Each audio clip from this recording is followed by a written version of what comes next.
Doctor Ambedkar park Muradnagar.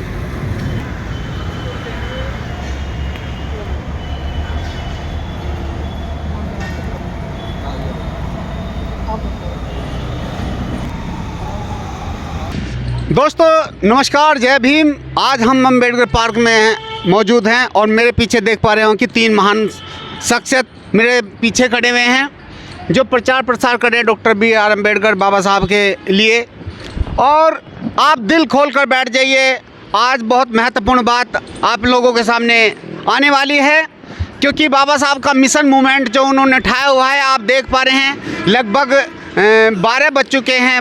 12 बजने के बाद भी इतना कोहरा, इतनी जो है ठंड मौजूद है, लेकिन ये जो तीन मिशनरी लोग हैं जो गांव-गांव जा कर के बीड़ा उठाए हुए हैं बाबा साहब का प्रचार प्रसार करने के लिए, वो हर साल जो एक कार्यक्रम करते हैं नोएडा के अंदर, उस कार्यक्रम के संदर्भ में प्रचार प्रसार करने आए हुए हैं।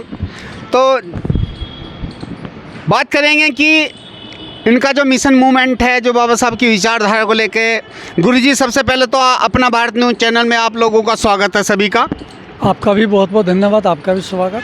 सर, आप जो गांव-गांव जाकर के, शहर-शहर, गली-गली, मोहल्ले-मोहल्ले जाकर के बाबा साहब का प्रचार प्रसार कर रहे हैं, तो ये जो बात आपके मन में आई है, इससे जो आपका टारगेट है, तो ये विचारधारा कैसे उत्पन्न हुई और वो जिस कार्य को आप करने जा रहे हैं, क्या वो आपको होता नज़र आ रहा है? जी जी जी जी, सभी को जय भीम, नमोदय। आप बिल्कुल सही कह रहे हैं। और जहाँ तक सवाल है कि ये विचार मन में कब आया और क्यों आया, तो मैं आपको बता दूं कि लगभग जो है 35 साल 40 साल पहले जब मैंने बाबा साहब डॉक्टर अम्बेडकर को पढ़ना स्टार्ट किया, उनकी जीवनी को, तो मुझे पता लगा कि बाबा साहब डॉक्टर अम्बेडकर ने भारत में एक ऐसा कलंकित एक संविधान, जिसको मनुस्मृति मनुविधान के नाम से भी इस देश के लोग जानते हैं, तो बाबा साहब ने उसको पढ़ा और पढ़ने के बाद में देखा कि इस देश में जो शूद्र, अति शूद्र और आपके पिछड़े, आपके तमाम महिलाएं, उन सबका जो शोषण जो हुआ, उनको जो शिक्षा से वंचित किया गया, उनको स्वाभिमान को जो चोट पहुंचाए, उनको शिक्षा के अधिकार जो छीने हुए थे, इसलिए बाबा साहब डॉक्टर अम्बेडकर ने ऐसे कलंकित संविधान को 25 दिसंबर 1927 को सरेआम महार तालाब पे आग लगा दी। हम बाबा साहब के अनुयायी हैं, तो मैंने भी पढ़ कर के ये प्रण लिए कि मैं भी अपने स्तर से समाज के सोए हुए लोगों को, युवाओं को, महिलाओं को जाकर बताऊंगा, और हम भी मनुस्मृति दहन दिवस को, इसको हर्ष के रूप में, इसको बौद्ध महोत्सव के रूप में हम मनाएंगे। और ये आपको बता दें कि आज केवल गाज़ियाबाद में नहीं, आपके इटावा में, आपके मथुरा में, आपके बुलंदशहर में, आपके गाज़ियाबाद में, आपके गौतम बुद्ध ज़िले में, और अभी इसी साल आपके महरौली दिल्ली में भी बहुत बड़े पैमाने पे मनुस्मृति दहन दिवस मनाया जाएगा, जिसमें लाखों लोग इकट्ठे होंगे। जिस मेले का आयोजन आप लोग कर रहे हैं, मिलजुल कर कर रहे हैं, आपने बताया जिन कहाँ के आपने उदाहरण दिया कि आप गाज़ियाबाद, दिल्ली, मेरठ, मुजफ्फरनगर, जिन कहाँ, उसका रिजल्ट क्या आप देखना चाहते हैं? क्या होना चाहिए? क्या वो रिजल्ट आ रहा है? रिजल्ट 101% आ रहा है। आप देखेंगे कि अभी 30 साल पहले तक ये मतलब कोई लाखों में एक आधा व्यक्ति होता होगा जो जागरूक के नाम पर मनुस्मृति या मनुवाद को जानता होगा, चर्चा करता होगा। आज मनुवाद के नाम पर लोगों को मालूम है कि मनुवाद का मतलब है कि एक काला अध्याय, एक राम राज्य, एक सतयुग, उसको नष्ट किया जा रहा है, और हजारों महिलाएं, हजारों पुरुष इस समाज के जागरूक, विद्वान, पढ़े लिखे, एडवोकेट, लेखक, वक्ता इस मुहिम को आगे लगा रहे हैं। और जितनी जगह का मैंने नाम आपको बताया, वहाँ जो लाखों लोग जो मिलेंगे, वे सब जागरूक लोग हैं। इसका मतलब ये स्पष्ट हो गया है, आप भी कई बार गए हैं, ये स्पष्ट हो गया कि क्रांति आ रही है और बहुत तेज़ी से ये परिवर्तन आ रहा। आप देखेंगे एक दिन मनुवाद दलितों की चौखटों पे पढ़ के सशक्ता हुआ, रोता हुआ भीख मांगेगा कि मुझे बख्श दो। मतलब मैं जानना चाह रहा हूँ कि जिस तरीके से आप जो हैं ये प्रचार प्रसार कर रहे हैं, बहन जी आप बताइए, जिस प्रचार प्रसार को लेकर के आप गांव-गांव जा रहे हैं, क्या उसका रिजल्ट आपको देखने के लिए मिलता है? सबसे पहले तो सभी को नमो बुद्धाय, जय भीम। मैं एडवोकेट मंजू गौतम, और जैसा कि सर आपने पूछा है कि गांव-गांव जाकर इस उसका प्रचार प्रसार का रिजल्ट मिलता है, तो डेफिनेटली मिलता है सर उसका रिजल्ट हमको, क्योंकि जहाँ जब तक मैंने देखा, कुछ टाइम पहले मैं इस मुहिम से जो जुड़ी थी वो 2014 में जुड़ी थी। 2014 से पहले लगभग बहुत ही रेयर कंडीशन में, लेकिन अब ये देखा जा रहा है कि हर गली मोहल्ले में कुछ भी नहीं है, कितने भी पूजा पाठ करने वाले हैं, लेकिन उनमें कम से कम 25% 30% जय भीम नमो बुद्धाय बोलने वाले मिलते हैं। तो इस चीज़ का पूरा रिजल्ट और जो परिणाम है वो निकल कर आ रहा है कि जो है क्या बदलाव। जय भीम नमो बुद्धाय बोलने से हमारा मिशन मूवमेंट, बाबा साहब की या हमारे महापुरुषों की विचारधारा, मतलब उसका प्रचार प्रसार हो जाएगा? प्रचार प्रसार जय भीम नमो बुद्धाय बोल देना ही मात्र एक प्रचार प्रसार नहीं है, ये एक उस विचार को दिखाता है लोगों के बीच में कि हाँ, कोई ऐसी विचारधारा है जिसकी वजह से मतलब समाज, जिन्होंने मतलब हमको ये दिया था कि विषमता, जिन्होंने विषमता के बीज बो दिए थे काला कानून लाकर, और जय भीम नमो बुद्धाय एक उस पर खरी चोट है, तो उससे ही ये वो हो जाता है कि हाँ, कहीं ना कहीं 50% जय भीम बोल देने से सामने वाले को 10 लग जाते हैं। मैं आपसे एक सवाल करना चाहता हूँ, आप कैसा भारत देखना चाहते हैं? मुझे ये बताइए, इस बात पे बताइए। सर, हम प्रबुद्ध भारत और अम्बेडकरी भारत देखना चाहते हैं।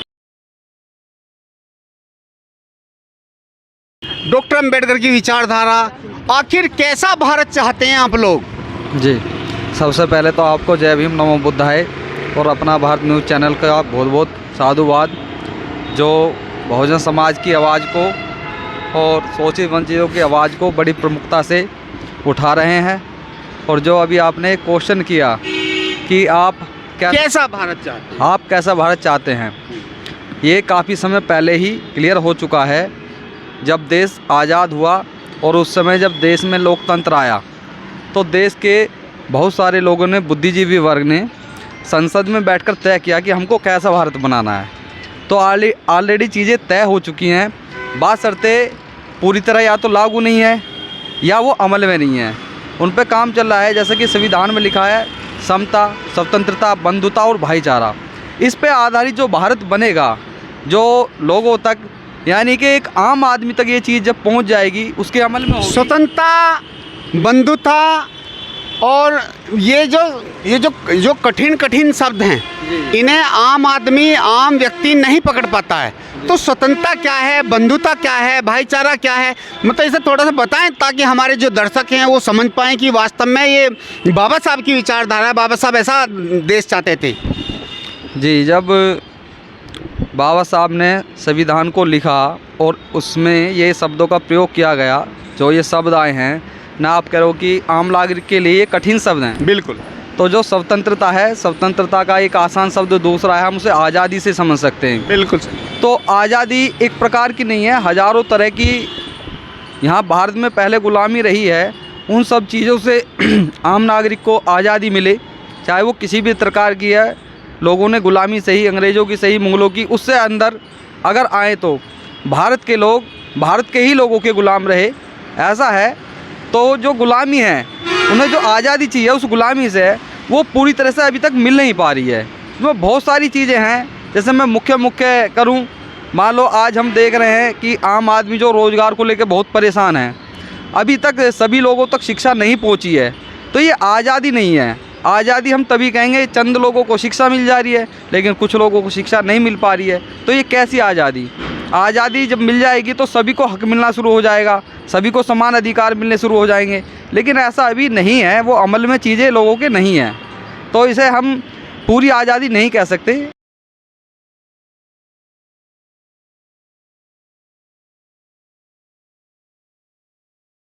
नोएडा में भव्य का विशाल आयोजन किया जा रहा है, इसमें क्या क्या होने वाला है सर, जरा इस पर प्रकाश डाल दीजिए। सर, इसमें एक तो ये कि ये पूरे ना जाने कितने ज़िले के लोग इसमें इकट्ठे होने जा रहे हैं। ये बौद्ध महोत्सव के उसमें, और सब लोग खुशी इस बात पे मनाएंगे कि आज के दिन यानी कि 25 दिसंबर 1927 को जो बाबा साहब डॉक्टर अम्बेडकर ने राम राज्य सतयुग के विधान को, मनुस्मृति को आग लगाई थी और हमारी सारी गुलामी की बेड़े काटी। इसके ऊपर बाबा साहब के त्याग संघर्ष की गाथाओं का जो है विद्वान वक्ता जो अपनी स्पीच देंगे और लोग खुशी से झूमेंगे, नाचेंगे, और जब खाना खाएंगे तो ये होने जा रहा है इसमें। दोस्तों देख पा रहे हैं, उन्होंने बताया कि ये कार्यक्रम, ये जो मेले का जो आयोजन होने जा रहा है वो बहुत ही भव्य तरीके से होगा। नाच गाना होगा, कूदना होगा, और अपने महापुरुषों को बहुत तरीके से, बहुत बेहतरीन तरीके से उनको याद किया जाएगा। उनकी विचारधारा को मतलब लोगों तक पहुंचाने का कार्य करेंगे। और बहन जी, जैसा कि आप देख पा रहे हैं, तो आपकी तैयारी किस तरीके की है इसमें? सर, मेरी तैयारी इसमें यह है कि मैं गांव-गांव जाकर लोगों को अवेयर कर रही हूँ कि जो आइए और हमारे बौद्ध महोत्सव में आइए। ये हमारा एक, जैसे सबके होली दिवाली कल्चर है, ये हिंदुओं की कल्चर है, लेकिन हम बौद्धिस्टों का भी एक पहचान है। तो ये जो पहचान है, उस पहचान को अपने सभी प्रबुद्ध भारतीयों को जो है मेरी ये संदेश है कि अपनी पहचान को बरकरार रखने के लिए इस मेले में। तो लोगों से क्या कहेंगे आप सब, मतलब आने के लिए क्या कहेंगे? हम सभी लोगों से शॉर्ट में बताइए। हम सभी लोगों से निवेदन करेंगे कि आप सभी लोग ज़ोर शोर से 25 दिसंबर को यहाँ नोएडा में प्रोग्राम में आएँ और वहाँ आकर बौद्ध महोत्सव का लुत्फ़ उठाएं, आनंद लें और अपने महापुरुषों संतों के ओजस्वी विचारों से रूबरू हों।